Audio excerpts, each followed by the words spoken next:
Notice দেওয়া হয়নি, বিনা কারণে ভাঙা হয়েছে। তাদেরকে ক্ষতিপূরণ প্রদান করা হয়েছে। যে টাকা পরিশোধ করছে অনেকের, আবার অনেকের করছে না। এখন পর্যন্ত আমরা টাকা পাই নাই। আমরা তো টাকা দিব, এইটাও তো না বলে তো না। ঢাকা সিলেট মহাসড়কের ব্রাহ্মণবাড়িয়া সরাইল উপজেলার নোয়াগাঁও ইউনিয়নের বাড়িওড়া অংশে আপনারা দেখতে পাচ্ছেন উচ্ছেদ অভিযান পরিচালনা করছে সড়ক ও জনপথ বিভাগ। আজ সকাল থেকেই কিন্তু এখানে এই উচ্ছেদ অভিযান চলমান রয়েছে।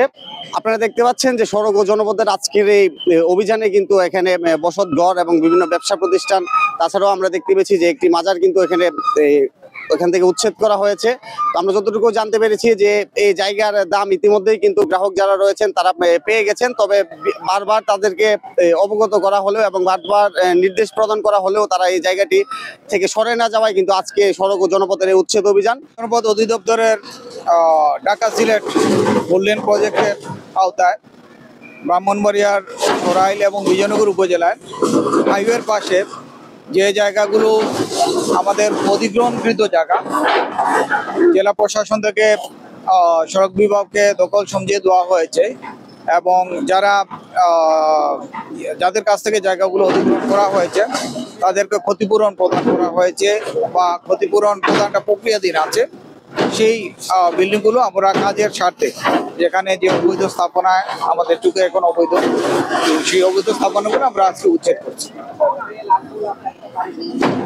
কিন্তু আগে থেকেই আপনারা একটা নির্দেশনা দিয়েছিলেন? এটা আগে থেকেই মাইকিং করা হয়েছে, গণবিজ্ঞপ্তি জারি করা হয়েছে, বলা হয়েছে সবাইকে, সার্ভেয়ার এসে দাগ দিয়ে গিয়েছে, সুতরাং এটা সবাই ইনফর্ম এবং ইতিমধ্যে তারা অনেকেই টাকা নিয়ে নিয়েছে, এই স্থাপনার ক্ষতিপূরণের টাকা তারা নিয়ে নিয়েছে। নোটিশ দেওয়া হয়েছে, প্লাস হচ্ছে এই যে পেছনে দেখতে পাচ্ছে বাজার, তো বাজারের মধ্যে অনেক দোকানে নোটিশ দেয় নেই, তারা বিনা কারণে এগুলো ভাঙছে, তাদের ক্ষতিপূরণ এখন কে দিবে?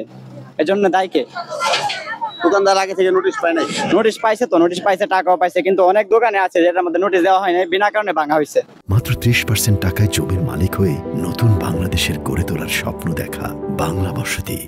তাদেরকে বিনা কারণে মনে কষ্ট দেওয়া হয়েছে, সেটা দায়ী কে? এটা আমরা জানতে চাই আপনাদের কাছ থেকে। আচ্ছা, এমনিতে যে জায়গাগুলো উচ্ছেদ করা হচ্ছে সড়ক ও জনপথ বিভাগ তো টাকা তো পরিশোধ করে দিচ্ছে না? যে টাকা পরিশোধ করছে অনেকের, আবার অনেকের করছে না, কিছু পাইছে আর কিছু পাইছে না আর কি। তো সেই ক্ষেত্রে উচিত ছিল তাদের এই ক্ষতিপূরণ গুলো দেওয়া। অনেকের দেখা যাচ্ছে এখানে ক্ষতিপূরণ পায়নি, তা সত্ত্বেও তাদের এই ঘর বাসা ভাঙা হচ্ছে আর কি। আগে থেকে সরে নাই, 2-3 বার বলছে আর সরাবার জন্য, তারপরে সরে নাই মাল। টাকা কিছু কেউ পাইছে, কেউ পাইছে না, ক্ষতিপূরণ সবাই পাইছে না, এটা অনেকে পাইছে, অনেকে পাইছে না। তো প্রক্রিয়াধীন আছে? প্রক্রিয়াধীন। এখন পর্যন্ত আমরা টাকা পাই নাই না, এই যে সবই মানে এখন পর্যন্ত আমরা টাকা টুকা পাইছি না এই পর্যন্ত। এখানে তো দায়িত্বশীল ম্যাজিস্ট্রেট রয়েছেন, ওনার সাথে কি আপনারা কথা বলছেন কিনা? ওনাকে তো চিনি না, কিভাবে বলবো আমরা আপনাদের থেকে জায়গা ডকুমেন্ট নেওয়া হয়েছে? না এমনি আমরা কইছে সরকারি জায়গা ভাঙিয়ে দেওয়ার জন্য, তখন আমরা সরকারি জায়গা ভাঙিয়ে দিছি। এখন এই জায়গাটা মানে অনায়াসেরা বেকুদে ভাঙিয়ে লাইছে এইসব জায়গা, আমরা নিজস্ব জায়গা। এখন শুধু মালিকানা জায়গা।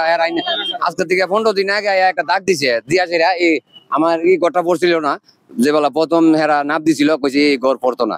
আজকে থেকে 15 দিন আগে এসে একটা লাল দাগ দিয়াছেরা মানে এরা ভেঙে লাইতেছে। তখন দাগ দিছে, আপনারা প্রশ্ন করেন না যে? না, এটা বলে নতুন একর করতেছে। হ্যাঁ, এটার কোনো আমরা নোটিশ কিছু পাই নাই। এই যে এখন ঘর ভাঙতাছি, কিছুই পাই নাই আমরা, ক্ষতিপূরণও পাই নাই। ঘর ভাঙার টাকাও আমরা পাইছি। ঘর ভাঙার টাকা নিয়ে গেলে বলে যে এটা মামলা আছে, মামলা শেষ হইলে পরে আপনার 80 টাকা নিয়ে যায়। আপনাদের জায়গা নিয়ে কি মামলা আছে? হ্যাঁ আছে, জায়গা নিয়ে মামলা আছে, কিন্তু ঘর ভাঙার টাকা লইয়া তো আর মামলা নাই, এটা তো আমরা পাই না। তো এই জিনিসটা তো আমরা পাইছি না এখনো। আমরা কতটা গাছ গোছ এটা খাইতে আর ফলাইছে কতগুলো আমরা স্যার না দন নাই, কতটা হতি বলে তুমি, কতটা হতি বলে আমরা কি চলেছি কত কষ্ট করে লইছি আমরা ঘর ভাঙার টাকা। হ্যাঁ, আমরা তো গগন টাকা দিব, এইটাও তো না বলে তো। নাম কি এই অবস্থা আপনারা এখন কি চান? প্রস্তুত নাই আমরা, আপনাদের হারা দূরে হন, হতা বাঙালি কাছে আমরা কই গাতা হন, আমরা কই কিতা করব।